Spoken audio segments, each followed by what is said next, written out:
think you don't mind being told you've grown up into a pretty woman. Must be Henry's doing. Don't think I didn't notice how much you enjoyed dancing with him. Yes, I've been obliged to enjoy myself quite shockingly.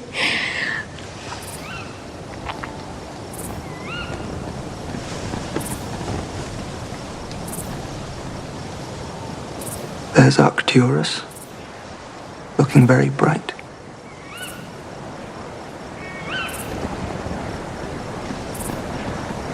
It's been a great while since we did any stargazing. I don't know how it's happened, but yes, it is a very great while. I will be back soon.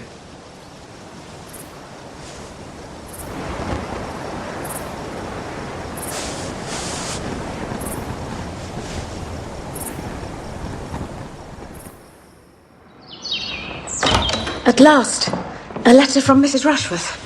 From Maria. Our darling Maria. My dear?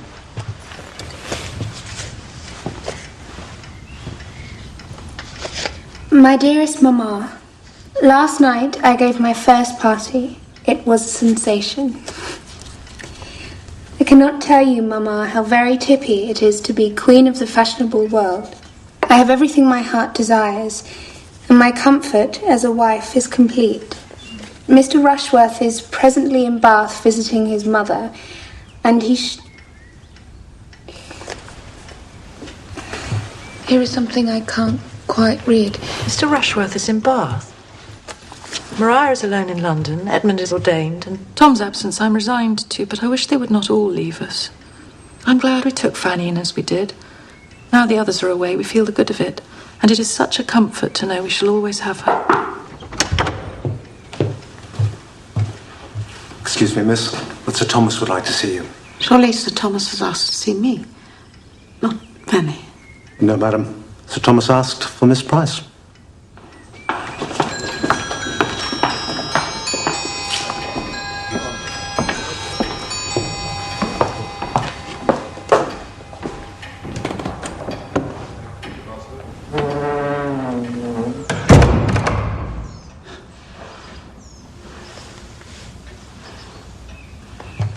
He is made.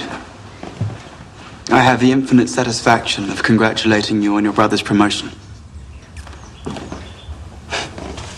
Your brother is a lieutenant.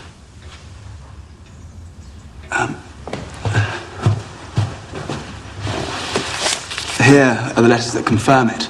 Would you like to see them? Yes.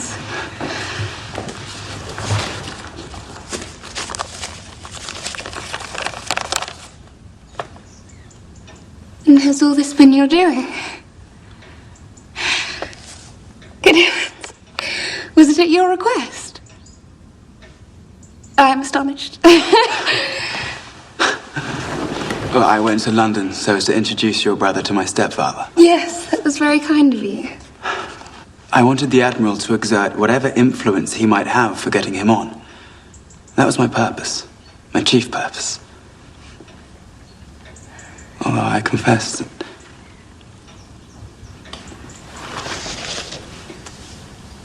Miss Price. You are so generous. We are infinitely obliged to you, Mr. Crawford. I must go to my aunt immediately. Please. Please.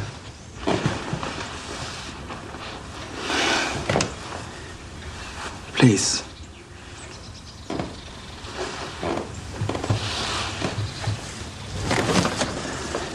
You must allow me to say what I feel, Miss Price.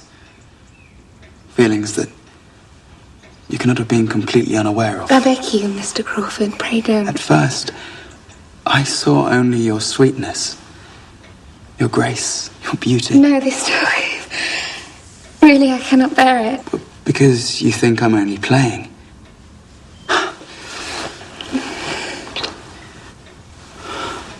I love you with all my heart.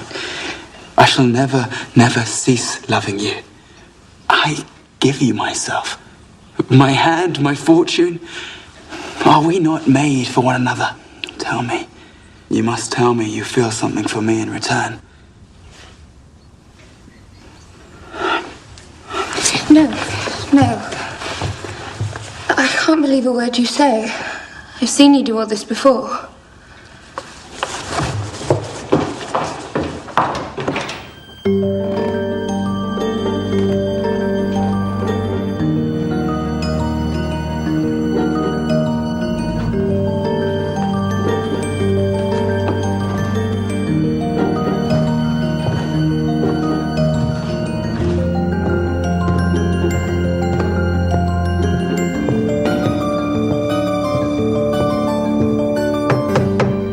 Am I to understand that you mean to refuse Mr. Crawford? Yes, sir. What is your reason? I cannot like him well enough to marry him. Here is a man with everything to recommend him. Yeah, I'm half inclined to think, Fanny, that you do not know your own feelings. No, but I do, sir. As soon as I was aware of them, I disliked Mr. Crawford's attentions. Did you indeed?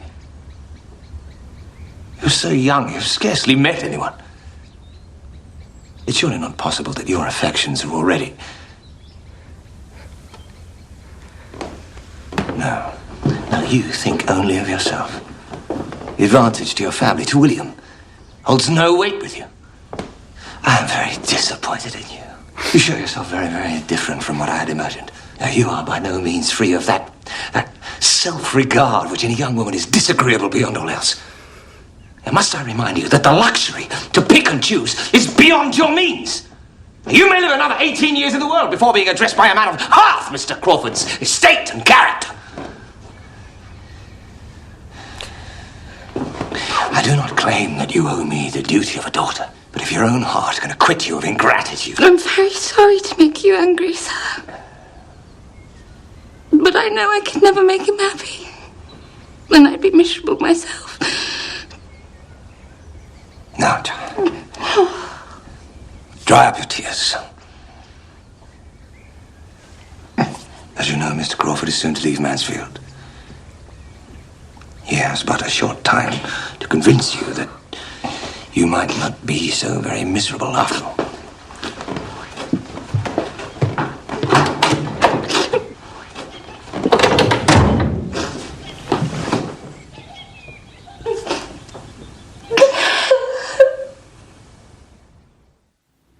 The moon shines bright. In such a night as this, when the sweet wind did gently kiss the trees, and they did make no noise. In such a night, Troilus, methinks, mounted the Trojan walls, and sighed his soul towards the Grecian tents, where Cressid lay that night. Oh, so very well read, really. It was like being at a play, was it not, Sir Thomas? Indeed, the play must be a favourite of yours. After tonight, sir, it will be. But to tell the truth, I like an audience. Did you speak? No. I don't think you've told Miss Price anything she does not know, Henry. Miss Crawford, will you join us for cards? Yes, you deal. I've often resolved to make good my neglect of Shakespeare. But it would take regular study, and I am not constant in my habits. What is your strategy, Miss Crawford? What did that shake of the head mean? Nothing. You shook your head when I said I am not constant. Perhaps, sir, I thought it a pity you don't always know yourself as well as you did in that moment. I'm prepared to receive. You have spoken. Hardly to please you. But it does please me. If I don't understand your opinion of me, then how can I improve on it? And you know I'm going back to London. And you expect by the end of the week I shall have forgotten you. Believe me, you're quite wrong. Right. You are cold.